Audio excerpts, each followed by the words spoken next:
ಮಾಡಬೇಕಾಗುತ್ತೆ. ಯಾಕೆಂದ್ರೆ ಈ ಮಕ್ಕಳು ಓಟ್ ಹಾಕಲ್ವಲ್ಲ ಅಧ್ಯಕ್ಷಗಳಿಗೆ. ಸನ್ನವಾಡಿ ಮಲ್ಲನಾಯಕನಹಳ್ಳಿ ಪಂಚಾಯತ್ ಅಧ್ಯಕ್ಷರು ಓಕೆ, ನಮ್ಮ ಸನ್ನವಾಡಿ ಪಂಚಾಯತಿ ಅಧ್ಯಕ್ಷರು ಮತ್ತೆ ಅವ್ರು ಬರಬೇಕಾಗಿತ್ತು. ಮಕ್ಕಳು ಓಟ್ ಹಾಕೋದ್ರಿಂದ ಎಲ್ಲ ಅವರು ಬರ್ತಿರ್ಬೇಕಾಗಿತ್ತು. ಈ ಒಂದು ಊರಿನ ಸದಸ್ಯರು ಕೂಡ ಈ ಕಾರ್ಯಕ್ರಮ ಭಾಗಿಯಾಗಬೇಕಿತ್ತು.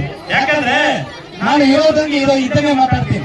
ಈ ಕಾರ್ಯಕ್ರಮ ಬಂದಾಗ ಈ ಒಂದು ಶಾಲೆಗೆ ಏನು ಅಗತ್ಯ ಇದೆ ಮತ್ತೆ ಆ ಊರುಗಳಲ್ಲಿ ಏನ್ ಅಗತ್ಯ ಇದೆ ಅನ್ನೋದು ಗೊತ್ತಾಗುತ್ತೆ. ಅವ್ರು ಕನ್ನಡ ನೋಡ್ತಾರೆ. ಯಾಕಂದ್ರೆ ಒಂದೊಂದು ಮಗುವಲ್ಲಿ ಒಂದೊಂದು ಪ್ರತಿಭೆಯನ್ನ ಶಿಕ್ಷಕ ಕಷ್ಟಪಟ್ಟು ಇವಾಗ ನೋಡಿದ್ವಿ ನಾವು. ಕಿಲಾಗಣಿ ಮಕ್ಕಳು ತುಂಬಾ ಅದ್ಭುತವಾಗಿ ಒಂದು ನೃತ್ಯವನ್ನ ಮಾಡೋದು ನಿಜವಾಗ್ಲೂ ಕೂಡ ಒಳ್ಳೆಯ ಒಂದು ಸಂದೇಶವನ್ನ ಕೊಡ್ತಿದ್ದಾರೆ. ನಾವು ಈ ಒಂದು ಎಲ್ಲ ಒಂದು ಸದಸ್ಯರು ಕನ್ನಡ ನೋಡಿದ್ರೆ ಅವ್ರಿಗೆ ಮುಂದಿನ ಒಂದು ಇನ್ನೂ ಉನ್ನತವಾದ ಸ್ಥಾನಕ್ಕೆ ಇನ್ನೂ ಒಂದು ಬೆಳವಣಿಗೆಗೆ ಒಂದು ಹಂತ ನೀಡೋದ್ರಲ್ಲಿ ಮುಂದಾಗ್ತದೆ.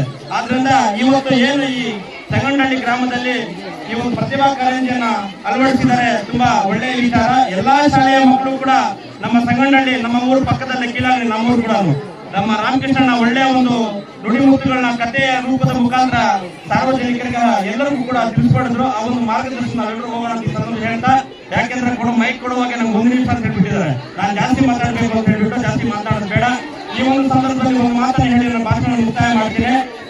ಏನು ಸನ್ನವಾಡಿ ಪಂಚಾಯಿತಿ ಹಾಗೂ ಮಲ್ಲನಾಯಕನಹಳ್ಳಿ ಪಂಚಾಯಿತಿ ಏನು ಶಾಲೆಯಲ್ಲಿ ಸಿಬ್ಬಂದಿ ಮಕ್ಕಳು ಏನ್ ಕಡಿಮೆ ಇದ್ದಾರೆ, 10 ಜನ 12 ಜನ 15 ಜನ ಏನ್ ಕಡಿಮೆ ಇದ್ದಾರೆ, ಆ ಒಂದು ಮಕ್ಕಳಿಗೆ ಮುಂದಿನ ವರ್ಷದಿಂದ ಯಾರು 1ನೇ ತರಗತಿಯಿಂದ ಆ ಶಾಲೆಯಲ್ಲಿ 5ನೇ ತರಗತಿವರೆಗೂ ಓದ್ತಾರೆ ಅವ್ರಿಗೆ ನಮ್ಮ ಕರ್ನಾಟಕ ರಕ್ಷಣಾ ವೇದಿಕೆ ವತಿಯಿಂದ ಪ್ರತಿ ಒಂದು ವರ್ಷನೂ ಕೂಡ ಆ ಮಗುಗೆ 2,000 ರೂಪಾಯಿಗಳನ್ನ ಆ ಮಗು ಅಕೌಂಟ್ಗೆ ನಾವು ಹಾಕಕ್ಕೆ ಸದಾ ಸಿದ್ಧಿದ್ದೀವಿ.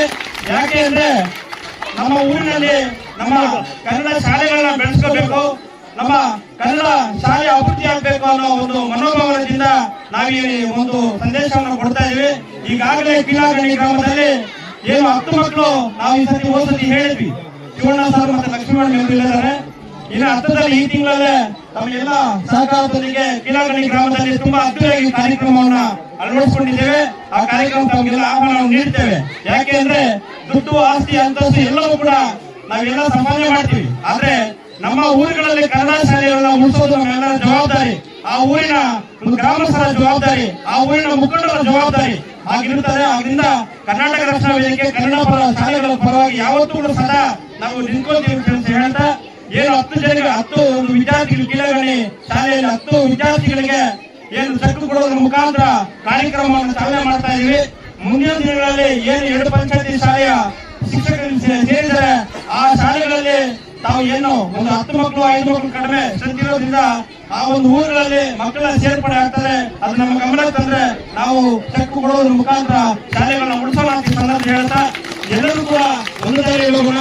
ಎಲ್ಲರೂ ಕೂಡ ಒಂದು, ಯಾಕಂದ್ರೆ ಪ್ರತಿಭೆಯನ್ನ ಮಕ್ಕಳನ್ನ ಗುರುತಿಸೋದು, ನಾನು ಮೊನ್ನೆ ಒಂದು ಕಾರ್ಯಕ್ರಮ ಹೇಳಿದೆ, ಮಕ್ಕಳನ್ನ ಪ್ರತಿಭೆ ಯಾವ ಪ್ರತಿಭೆ ಓದ್ತದ ಇಲ್ವಾ, ಆ ಮಗು ಯಾವ ಒಂದು ಪ್ರತಿಭೆ ಇದೆ ಅನ್ನೋದನ್ನ ನಮ್ಮ ಶಿಕ್ಷಕರೇ ಗುರುತಿಸೋದು.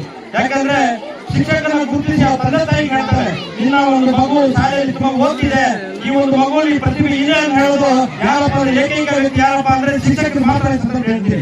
ಆದ್ರಿಂದ ಈ ಒಂದು ಕಾರ್ಯಕ್ರಮದ ಭಾಗಿಯಾಗಿ ನಮ್ಗೆಲ್ಲರನ್ನ ಆಹ್ವಾನ ನೀಡಿ ಈ ಒಂದು ಸಂಗನಹಳ್ಳಿ ಶಾಲೆಯ ಮುಖ್ಯ ಶಿಕ್ಷಕರು, ಸಿಬ್ಬಂದಿ ವರ್ಗದವರು ನಮ್ಮ ರಾಮಕೃಷ್ಣನೆಲ್ಲ ಸಾಥ್ ಕೊಡ್ತಿದ್ದಾರೆ. ಶಾಲೆಗಳು ಯಾವುದೇ ಬರಲಾಗಿದ್ವಿ, ಕನ್ನಡ ಶಾಲೆಗಳನ್ನ ಉಳಿಸಬೇಕು ಅಂದ್ರೆ ಮೊದಲ ಆದ್ಯತೆ ಗ್ರಾಮಸ್ಥರ ಕೈ ಇರಬೇಕು.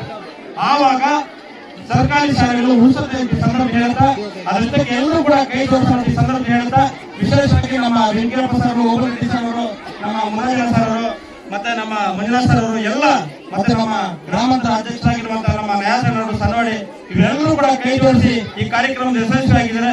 ಯಶಸ್ವಿ ಮಾಡೋಣ ಮುಂದಿನ ದಿನಗಳಲ್ಲಿ ಹೇಳ್ತಾ, ನಮ್ಗೆಲ್ಲರಿಗೂ ಕೂಡ ನಾನು 2 ಮಾತನ್ನು ಮಾತಾಡಲಿಕ್ಕೆ ಅವಕಾಶ ಮಾಡಿಕೊಟ್ಟು ತಮ್ಗೆಲ್ಲರಿಗೂ ಕೂಡ ಒಂದ್ಸುತ್ತ ನನ್ನ 2 ಮಾತನ್ನು ಮುಗಿಸ್ತಾ ಇದ್ದೀನಿ. ಜೈ ಹಿಂದ್, ಜೈ ಕರ್ನಾಟಕ, ಮತ್ತೆ ನಮಸ್ಕಾರ.